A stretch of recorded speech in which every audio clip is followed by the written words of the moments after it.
नमस्कार, आज हम एनिडेस से रिलेटेड एक इशू के बारे में बात करेंगे। एनिडेस में कभी-कभी एक इशू आता है कि जैसे आप पिक्चर में देख रहे हैं कि डिस्कनेक्ट फ्रॉम एनिडेस नेटवर्क। ये इशू तब आता है जब आप कोई ऑफिस में वर्क कर रहे हैं, ऑफिस का नेटवर्क यूज़ कर रहे हैं। ऑफिस के नेटवर्क में जब आपका सिस्टम वाईफाई से कनेक्ट है या लैन से कनेक्ट है, तब ऐसा इशू आता है कि डिस्कनेक्ट फ्रॉम एनिडेस नेटवर्क, या फिर कोई सभी प्राइवेट नेटवर्क हो सकता है जिसमें ऐसा प्राइवेट नेटवर्क में जैसे कोई भी कंपनी का प्राइवेट नेटवर्क उससे कनेक्टेड है आप, और उसके से कनेक्टेड होने के कारण एनिडेस नेटवर्क आपका नहीं चलता है।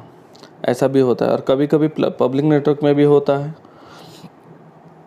तो इसका कारण आप इंटरनेट में सर्च करेंगे तो इसमें कारण आएगा कि स्लो इंटरनेट नेटवर्क होने के बाद भी यानी डिस्कनेक्ट हो जाता है। ऐसा इशू नहीं आता है। तो इसके लिए आपको क्या करना है, आपका जो नेटवर्क है, नेटवर्क में जाके या तो पहले रीसेट करना है। रीसेट करने के बाद भी आपका अगर ऐसा आ रहा है डिस्कनेक्ट फ्रॉम एनिडेस नेटवर्क, रीसेट करने के बाद भी इशू नहीं ठीक हो रहा है, तो आपको करना क्या है कि आप अपना नेटवर्क में जाएंगे, जिसमें एक पिक्चर डाल दिया हूँ। आप नेटवर्क में जाएंगे, नेटवर्क में जाने के बाद आप अपना जो हार्डवेयर का एड्रेस होता है, हार्डवेयर एड्रेस बोलने से मैक एड्रेस, हार्डवेयर का जो एड्रेस होता है मैक एड्रेस को या तो आप रैंडम करेंगे या फिर डेली चेंज का भी ऑप्शन होता है कि हर दिन एक आपको नया नेटवर्क एड्रेस मिलेगा। तो वैसा करने के बाद आपका एनिडेस नेटवर्क कनेक्ट हो जाएगा। अब वैसा किए फिर भी आपका एनिडेस नेटवर्क कनेक्ट नहीं हो रहा है, तो आपको क्या करना है, आप डेली चेंज कर दिए, उसके बाद आपको एनिडेस सॉफ्टवेयर को अनइंस्टॉल करना है कम्प्लीटली। टास्क मैनेजर में जाना, कंट्रोल और आल्ट कंट्रोल डिलीट दबा के टास्क मैनेजर में जाना है। टास्क मैनेजर में जाने के बाद वहाँ से भी एनिडेस नेटवर्क को स्टॉप करना, वर्किंग स्टॉप करना। वर्किंग स्टॉप करने के बाद आपको एनिडेस डाउनलोड अनइंस्टॉल करना है। अनइंस्टॉल पूरा कम्प्लीटली अनइंस्टॉल करने के बाद फिर इंस्टॉल करेंगे, तब देखेंगे कि आपका एनिडेस नेटवर्क कनेक्टेड हो गया। अगर इसी सिचुएशन एनिडेस भी नेटवर्क कनेक्ट नहीं हो रहा है और आप एक और है टीम व्यूअर भी देख लीजिएगा, टीम व्यूअर कनेक्ट हो रहा है कि नहीं, क्योंकि अगर कनेक्ट होगा तो दोनों होगा और कनेक्ट नहीं होगा तो दोनों नहीं होगा। अगर टीम व्यूअर कनेक्ट हो गया और एनिडेस कनेक्ट नहीं हुआ तो आपको क्या करना है कि एनिडेस को अनइंस्टॉल करके फिर इंस्टॉल करना है, तो आपका एनिडेस का नेटवर्क कनेक्ट हो जाएगा। ऐसा इशू इसलिए होता है क्योंकि आपका जैसे आप कोई भी नेटवर्क प्राइवेट नेटवर्क में एक्सेस कर रहे हैं, प्राइवेट नेटवर्क में एक्सेस करने से क्या है, जो वहाँ का प्राइवेट नेटवर्क जो हैंडल करते हैं वो लोग हर एक सिस्टम का आईपी एड्रेस रखे रहता है, मैक एड्रेस से बाइंड करते हैं।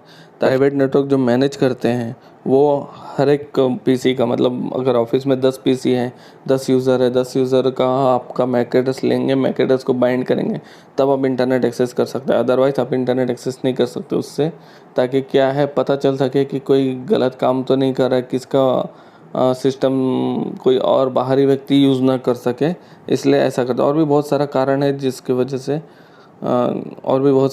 जिस वजह से इन लोग ये सिस्टम प्रोवाइड करते हैं। तो आपका अगर इस नेटवर्क में अगर आपका एनिडेस नहीं चल रहा है, इसका मतलब ये है जो नेटवर्क हैंडलर है, जो है नेटवर्क हैंडल कर रहे हैं, वो या तो वो आपका मैक एड्रेस जो है उसको ब्लॉक कर दिए हैं, ये कारण भी हो सकता है। और दूसरा कोई भी कारण हो सकता है जिसकी वजह से वो लोग ब्लॉक कर दिए हैं आपका मैक एड्रेस को। आप इंटरनेट तो यूज़ कर पाएंगे लेकिन एनिडेस नेट यूज़ नहीं कर पाएंगे, क्योंकि उनका फायरवॉल जो सेटअप होता है, फायरवॉल में रहता है कि आप क्या क्या यूज़ कर सकते हैं, क्या क्या यूज़ नहीं कर सकते हैं। क्योंकि अधिकतर मैंने प्राइवेट नेटवर्क में देखा, यूट्यूब बैन करते हैं, फेसबुक बैन कर देते हैं, ऐसे एनिडेस भी बैन कर देते हैं। लेकिन कहीं कहीं भी खोल के भी, अगर खुला भी है फिर भी अगर आप पता कर लीजिए खुला है कि नहीं, खुला भी है तब भी आपका काम नहीं कर रहा है, तब आप रैंडम मैक एड्रेस यूज़ करिए। रैंडम मैक एड्रेस यूज़ करने से आपका प्रॉब्लम सॉल्व हो जाएगा। Thank you. मैंने देखिए ये पिक्चर लगाया है, इसमें जैसे नेटवर्क का नाम है ETGoHome2, मतलब ये नेटवर्क का नाम है। इस नेटवर्क में आपका वाईफाई कनेक्ट है या फिर आपका लैन कनेक्ट है। और उसके बाद देखिए नीचे में दिखा है चेन डेली और ऑन ऑफ, है ना। तो चेन डेली में क्या होगा कि आपका रोज़ का चेंज होता है, मतलब हर दिन एक नया मैक एड्रेस आपको मिलते जाएगा आपका सिस्टम में, ताकि क्या नेटवर्क यूज़ कर सके। और दूसरा क्या होता है ऑन करने का, आपका जब भी आप वो रेंडमली अपने आप चेंज करते रहेगा और ऐसे में आपका नेटवर्क फिर चलने लगेगा।